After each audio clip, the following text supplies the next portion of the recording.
Well, welcome, beloved friends.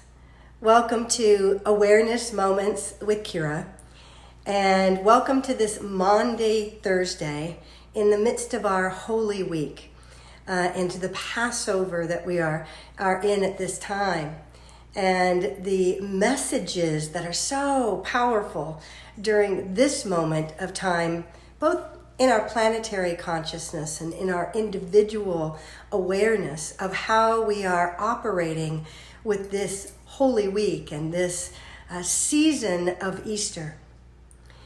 It is a true blessing to know that as we come through this time of calling forth the sacred, remember that Passover was a sacred remembrance and a feast and a ritual that was truly remembering a greater awareness of the truth of substance, of the substance of this universe and the substance of the divine that is within us and working with us.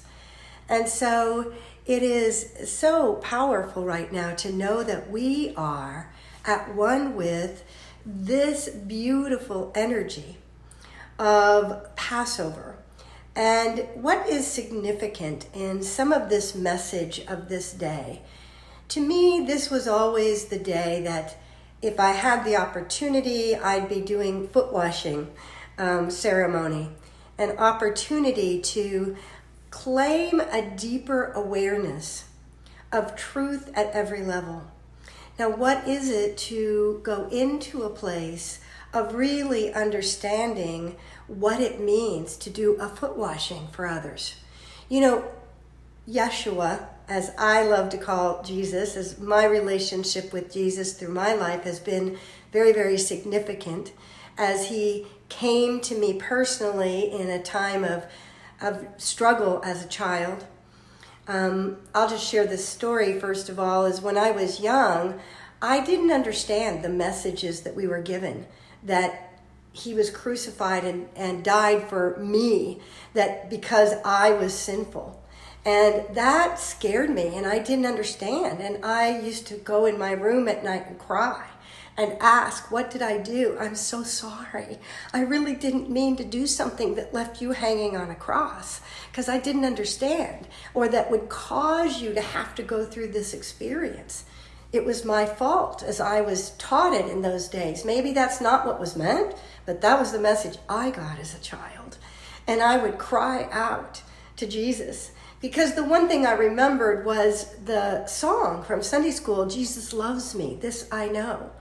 And yet at the same time, it was like, what does that mean in the midst of that my having been such a poor example to be able to cause this to happen in this world? And as a young girl, I think I must have been 5 or 6 when I was having this experience, and not really comprehending the greater understanding.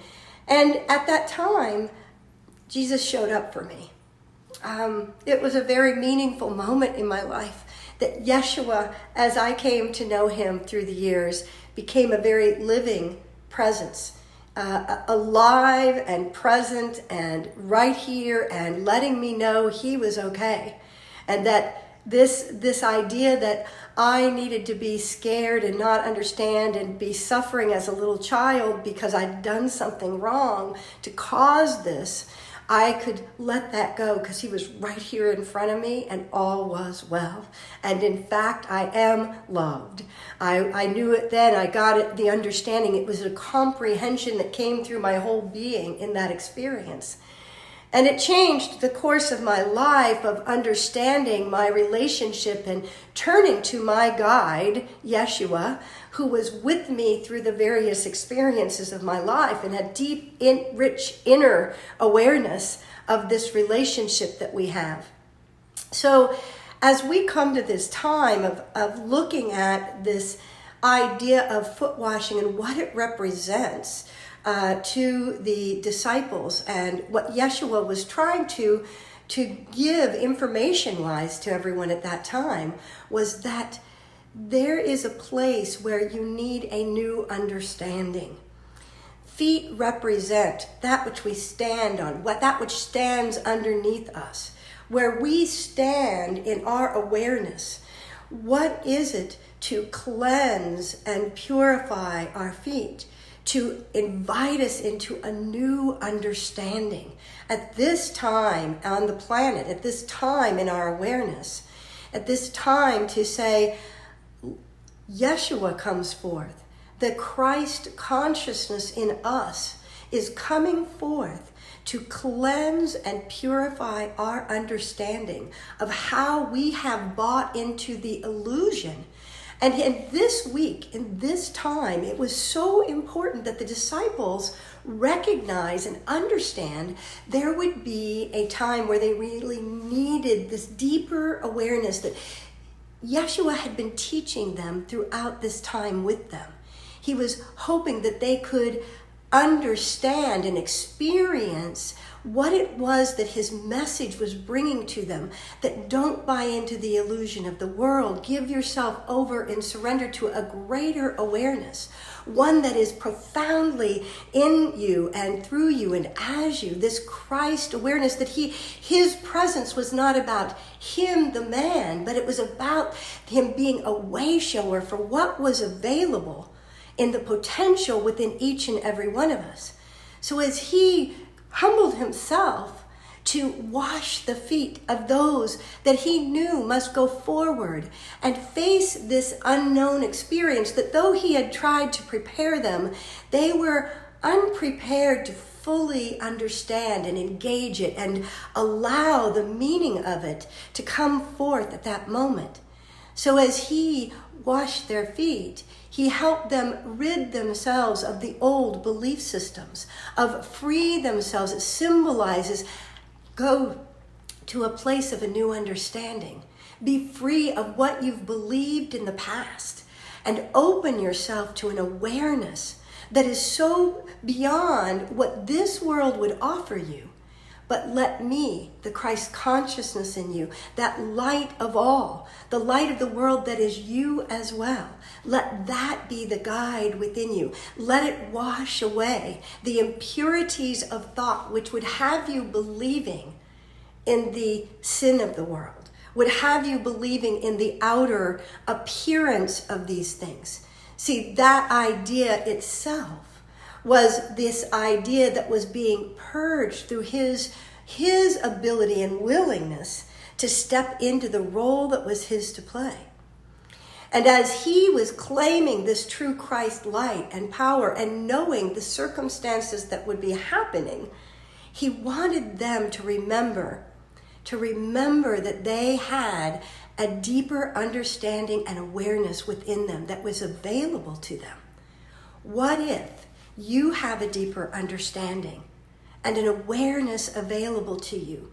It's your own Christ being, your own Christ light. And as you allow those parts of you to be set free through this experience we're in the world, in our everyday experience, how do we buy into the thoughts of our own mind, the old belief systems that have us living in fear and doubt?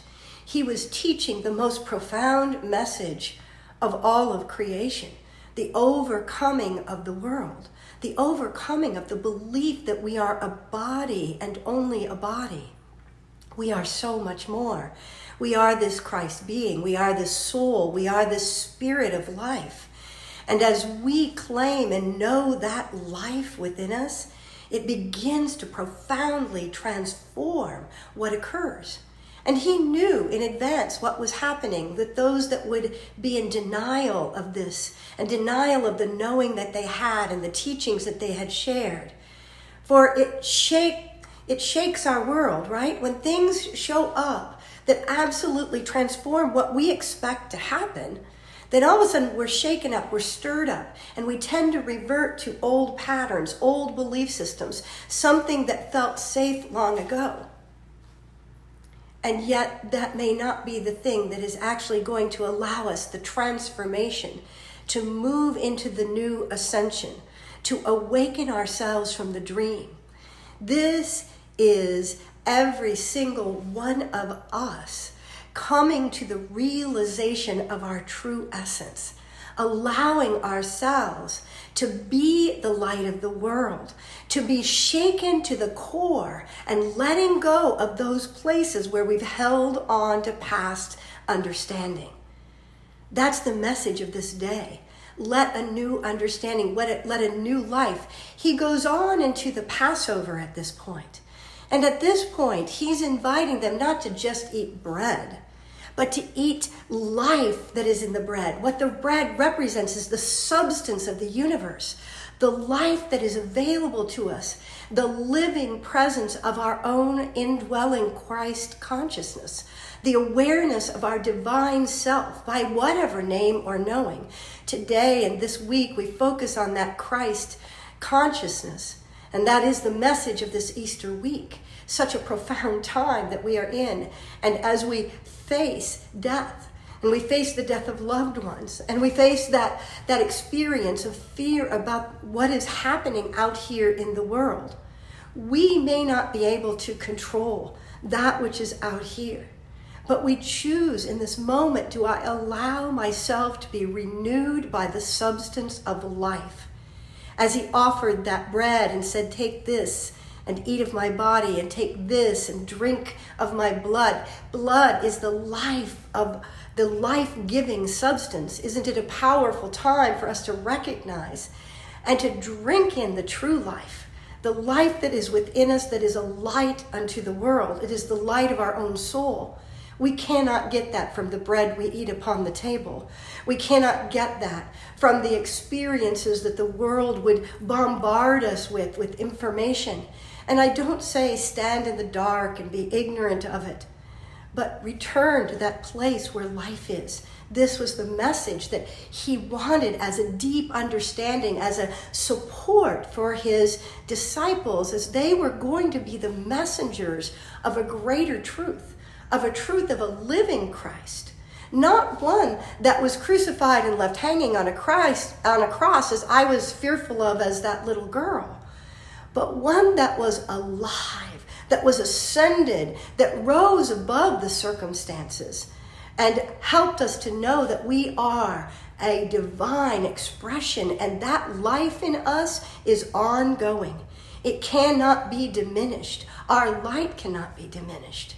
So let yourself open to a new understanding, one that allows what are the possibilities of this time that are revealing themselves in you and through you and as you.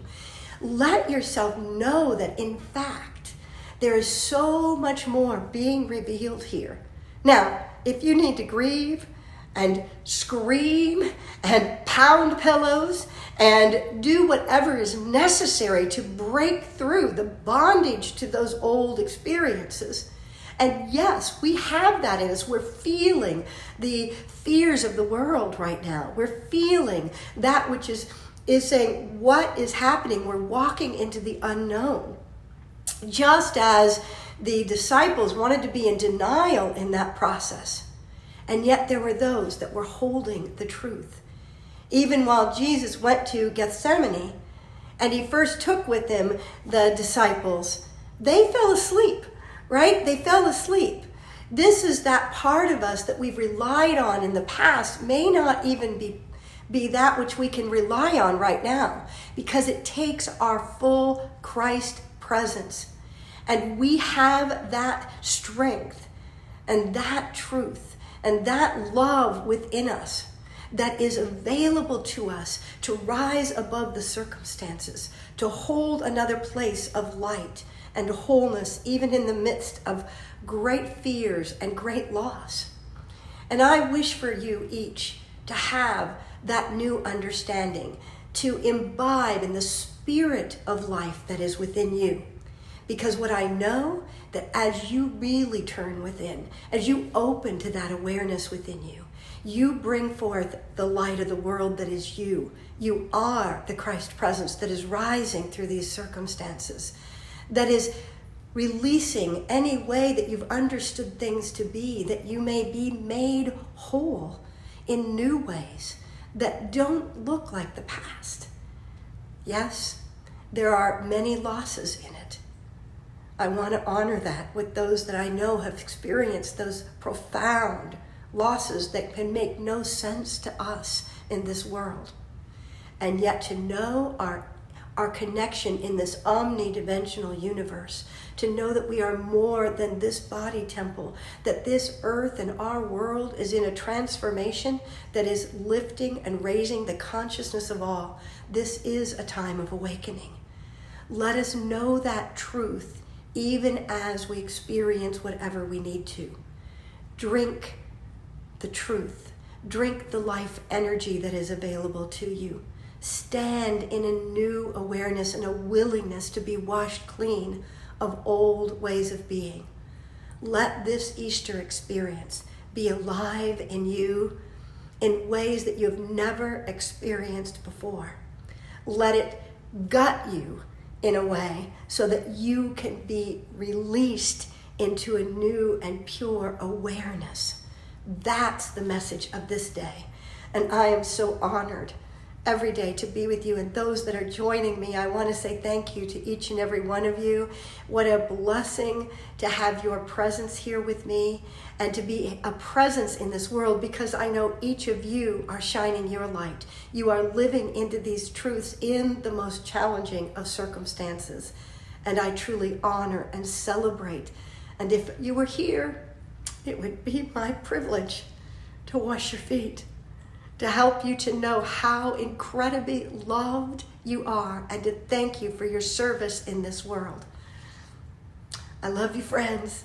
God bless you. Have a fabulous week. I'll see you tomorrow.